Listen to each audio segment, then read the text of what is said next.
Hey everyone, today I'm making a glass Spinosaurus dinosaur skeleton using these rods of North Star Amber Purple borosilicate glass.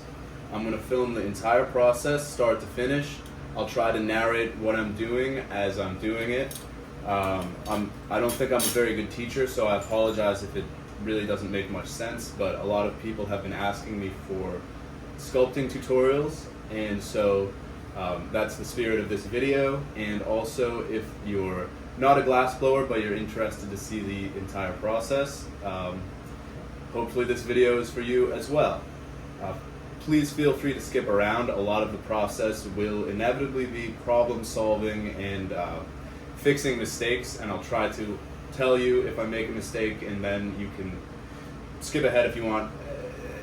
Anyways, here we go. Glass Spinosaurus skeleton. Take one. I'm going to be sculpting the entire thing without looking at a reference image too, so any paleontology enthusiasts who want to comment and tell me that the Spinosaurus doesn't look like that, please feel free. But remember that it's art at the end of the day. Okay, let's dive in.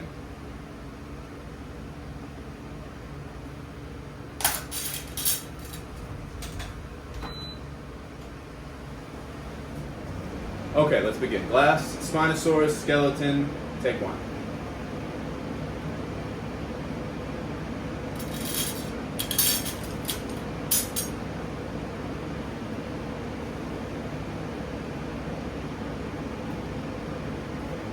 Okay, just starting with the rod of glass, I want to figure out my handle length, which will fit comfortably in my hand. And actually, now that I say that, I've made this handle that has a couple of grips on it, so it helps with tendinitis, preventing tendinitis if you have something to grip instead of having to grab onto this rod, which starts to slip and could put some strain on your thumb. All right. This will be the spine starting around the pelvis, where I just made that attachment.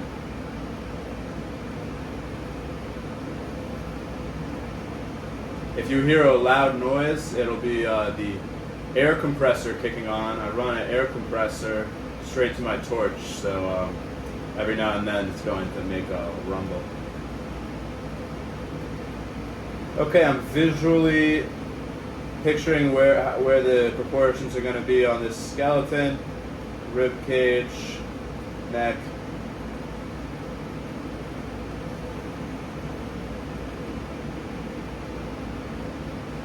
First thing I'm going to do is, well, I'll start down here at the pelvis. I'm going to put the pelvis on first. I'm just melting 1/2 of that rod. I'm not letting the heat penetrate through the whole thing, so it stays in the right position there. The most important thing when you're sculpting this way is to ensure perfect welds. Every time you weld the glass, it needs to be 100% continuous with no stress. If there's any stress, it's going to cause cracks, and you'll have to go back and fix it. And if there's no stress, there should be no cracks. It's a nice way to work without using your annealer as well, which I prefer to do, especially as we go into the summer. Can start to get really hot sitting with these furnaces side or side, or kilns. Kilns on either side of me can get hot. Alright. Popping on a little bit more glass here, which I'll sculpt into the pelvis, put a little on both sides. I like to, I'm not sure how much sense this will make, but I like to get the glass onto the piece before I sculpt it. I just get the glass there, and then I just glob it on, and then I grab my tweezers, and that helps me make sure I'm doing perfect welds also. Real simple for now, shaping a pelvis.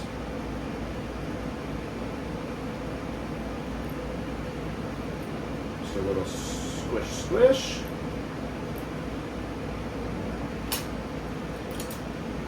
And the reason I like to put the pelvis on there first is I'm going to use it as a bridge to keep the spine straight as I add the ribs. So the pelvis comes down here. Add one more.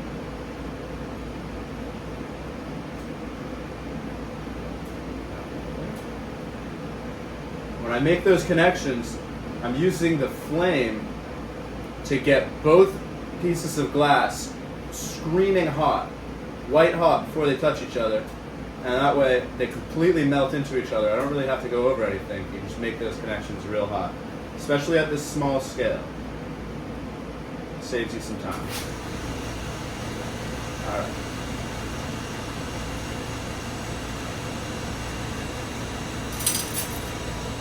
So there's the pelvis in a very rudimentary form.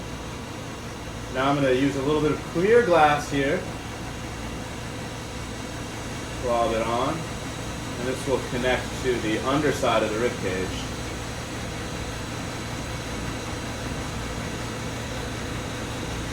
That's optional. You don't really notice it unless you're really inspecting these pieces. But it's a fun little detail.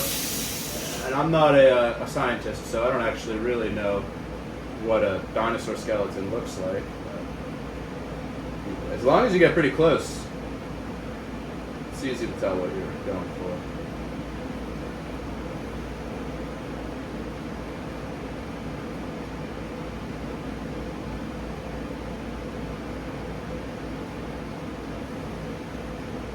There's the underside of the rib cage, and that will get tied in by attaching to the ribs.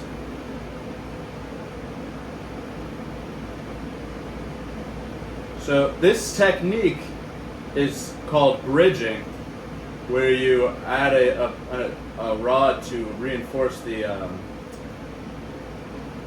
the structure to keep it in one place while you're working on a piece. But also in this case, I've incorporated the bridge into the final piece. So you're sort of saving time and killing two birds with one stone.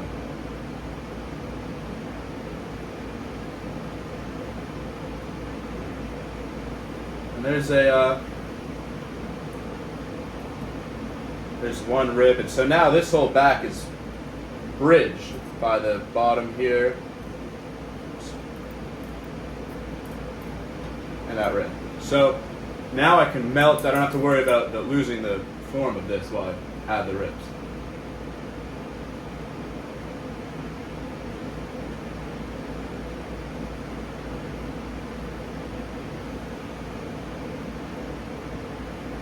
And every time I'm welding the glass together, I'm being extra careful to make sure that it's a 100% perfect weld.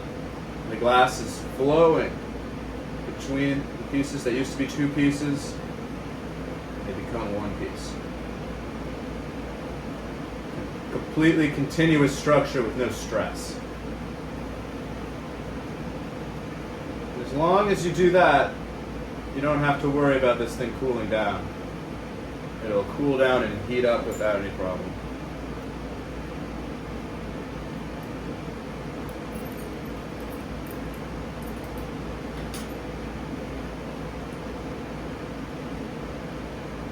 First rib is on. I'm going to work my way back.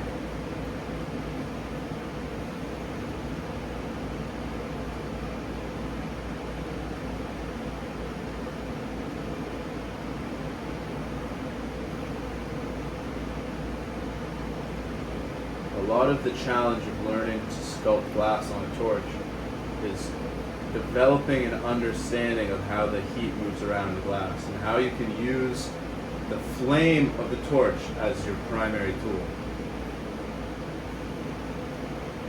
You can actually do a lot of the sculpting just using the glass and the torch.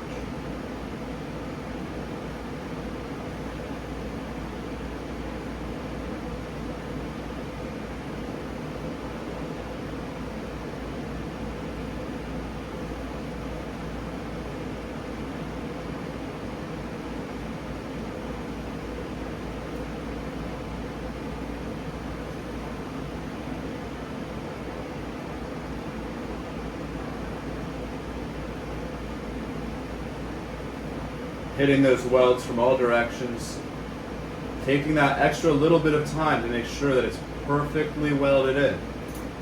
A couple seconds now can save a whole lot of problem solving later.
Ribs coming in there. Trying to keep everything pretty even, and once I get them all in place, I'll go through and just make any corrections that I see.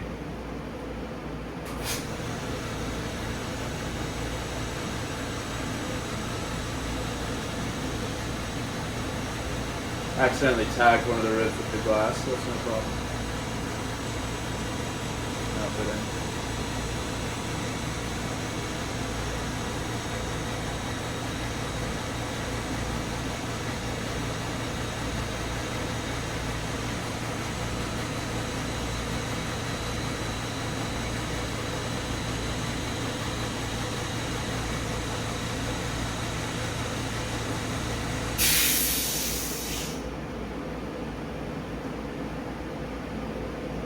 Always coming in and making sure it's a perfect weld.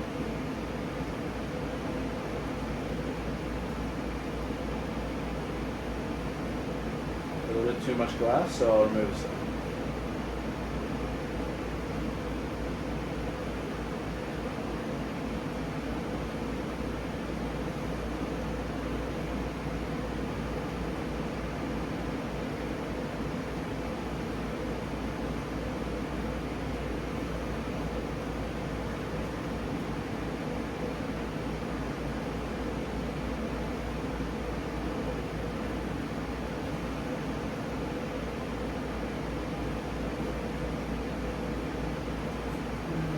Again, going on every angle, making sure every single weld is perfect. There's no stress in the glass.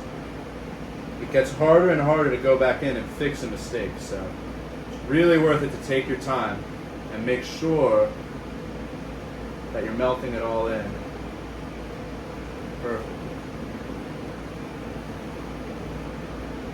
I'm going to go ahead and put in the vertebrae.